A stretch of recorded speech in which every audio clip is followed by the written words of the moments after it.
আসসালামু আলাইকুম ওরহমাতুল্লাহ। সুপ্রিয় ইসলামিক জনপ্রিয় দর্শক মণ্ডলী, আশা করি মহান আল্লাহ রাব্বুল আলামিনের অশেষ মেহেরবানি ও দয়ায় আপনারা সকলেই ভালো আছেন। প্রিয় দর্শক, মানুষের চাওয়া পাওয়ার শেষ নেই। জন্মের পর থেকে মৃত্যুর আগের দিন পর্যন্ত পুরো এই জীবনে প্রতিটি মানুষের জন্য ব্যক্তিগত অসংখ্য চাহিদার সৃষ্টি হয়।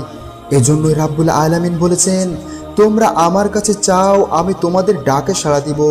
প্রিয় দর্শক, আবার অতি লোভীদের উদ্দেশ্য করে আল্লাহ পাক রব্বুল আলামিন নিজেই পবিত্র কুরআনুল কারিমে ঘোষণা করেছেন, আলহাকুমুত তাকাসুর হাত্তা যুরতুমুল মাকাবির, অর্থাৎ তোমরা আরো করছো, কিন্তু তোমরা কি জানো না যে তোমরা আরো করতে করতে কবরের দিকে সামনে চলে যাচ্ছ। তো প্রিয় দর্শক, মানুষের এই আরো এর কিন্তু শেষ নেই। আল্লাহ পাক নিজেই মানব জাতির এই গুণের বর্ণনা করেন যে মানব জাতির আরো বাঁচবো, আরো খাবো, আমার আরো চাই। অর্থাৎ আপনার যদি একতলা বাড়ি থাকে, আপনি চিন্তা করবেন যে আমি দুইতলা বাড়ি কিভাবে করব। আপনার যদি চারতলা বাড়ি থাকে, তাহলে আপনি চিন্তা করবেন যে আমি পাঁচতলা বাড়ি কিভাবে বানাবো। আপনার যদি একটা গাড়ি থাকে, আপনি চিন্তা করবেন আপনার আরো 5টা গাড়ি দরকার। একইভাবে মানুষের চাহিদার কিন্তু কোনো শেষ নেই। এ বিষয়ে রাসূল সাল্লাল্লাহু আলাইহি সাল্লাম বলেছেন, আদম সন্তানের পেট হচ্ছে পৃথিবীর সবচেয়ে গভীর গর্ত। এই আদম সন্তানদেরকে এক পৃথিবী পরিমাণ স্বর্ণ মুদ্রা দেওয়ার পরেও যদি বলা হয় তুমি কি আর কিছু চাও, তখন সে বলবে, হে রব, দেওয়ার মতো আর কিছু আছে কি?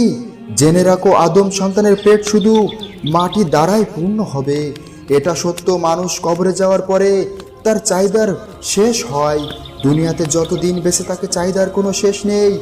একমাত্র আল্লাহ আল্লাহ ছাড়া এভাবে মানুষের চাহিদা আজীবন চলতে থাকে। তবে কিছু লোক আছে, তারা অতি দরকারের যে জিনিসটা সেটা আল্লাহর কাছে চায়।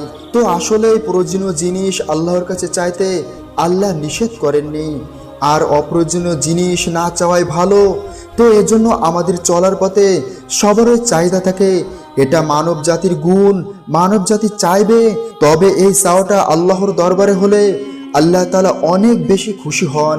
প্রিয় দর্শক, রাব্বুল আলামিন দুনিয়াবি আখিরাতের যে কোনো ধরনের চাওয়ার জন্য তার মুখাপেক্ষি হওয়ার উপদেশ দিয়েছেন।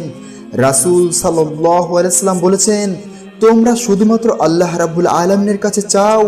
তো প্রিয় দর্শক, দুনিয়াবি জিনিস চাওয়ার ক্ষেত্রে রাব্বুল আলামিনের কাছে কোনো নিষেধাজ্ঞা নেই।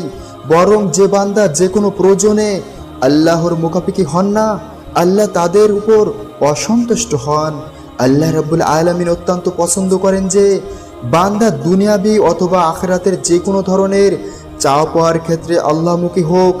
যদি সে সাথে সাথে পেয়ে যায় তবে শুকরিয়া আদায় করুক, যদি না পায় তবে সে সবুর করুক। কেননা কোনো দোয়াই বিফলে যায় না। হয় আল্লাহ সাথে সাথে দিয়ে দেন, না হয় আল্লাহ রাব্বুল আলামিন ধৈর্য ধারণের ফল দান করেন, অথবা আখিরাতের জন্য উত্তম কিছু রেখে দেন। সর্বমুহূর্তে মনে রাখতে হবে, রাব্বুল আলামিন যে সিদ্ধান্ত নেন সেটি সঠিক এবং সেটি আমাদের জন্য কল্যাণকর।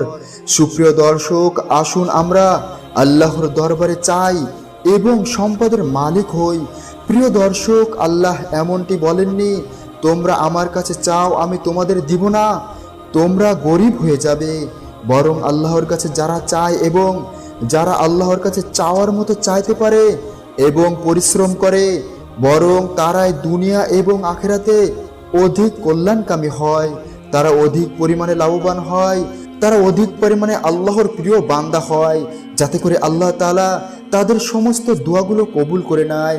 আল্লাহ তাআলার প্রিয় বান্দা হয়ে দুনিয়া এবং আখিরাতে সফল কাম হয়। প্রিয় দর্শক, আজকে যদি আমরা আরব রাজ্যের দিকে তাকাই, রাব্বুল আলামিনের কাছে অনেক বেশি দোয়া এবং অনেক বেশি মুনাজাত করার বরকতে আল্লাহ রাব্বুল আলামিন তাদেরকে অসংখ্য খনি সম্পদ দিয়ে পৃথিবীর বুকে অর্থশালী এক জাতিতে পরিণত করেছেন। প্রিয় দর্শক, আজকে যে আমলটি নিয়ে আমরা আলোচনা করব, ইনশাআল্লাহ জীবনে কোনোদিন অর্থের অভাব হবে না, সম্পদের অভাব হবে না।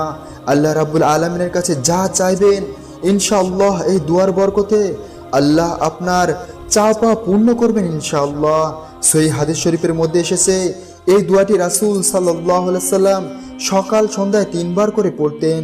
সুনানে আবু দাউদ আল আদব অধ্যায়ের 5090 নম্বর হাদিস, আলবানী সহিহ সুনানে আবু দাউদ গ্রন্থে 4245 নম্বর হাদিস। হাদিসটির সনদকে হাসান বলেছেন। খালেস নিয়তে এই দোয়াটি পড়ার পূর্বে অবশ্যই দুরূদ শরীফ পড়বেন এবং দোয়াটি শেষ করার পরে পুনরায় 3 থেকে 4 বার দুরূদ শরীফ পড়ে নেবেন। প্রিয় দর্শক, দোয়াটি হচ্ছে আল্লাহুম্মা ইন্নী আউযু বিকা মিনাল কুফরি ওয়াল ফাকরি, আল্লাহুম্মা ইন্নী আউযু বিকা মিন আযাবিল কবরি, লা ইলাহা ইল্লা আনতা। সুপ্রিয় দর্শক, দোয়াটি আমি আবারও বলছি, আপনারা স্ক্রিনের সাথে বাংলা উচ্চারণের সঙ্গে মিলাই নেন। আল্লাহুম্মা ইন্নী আউযু বিকা মিনাল কুফরি ওয়াল ফাকরি, আল্লাহুম্মা ইন্নী আউযু বিকা মিন আযাবিল কবরি, লা ইলাহা ইল্লা আনতা। অর্থাৎ, হে আল্লাহ, আমি আপনার কাছে কুফরি থেকে ও দারিদ্রতা থেকে আশ্রয় চাই। হে আল্লাহ, আমি আপনার কাছে কবরের আযাব থেকে আশ্রয় চাই।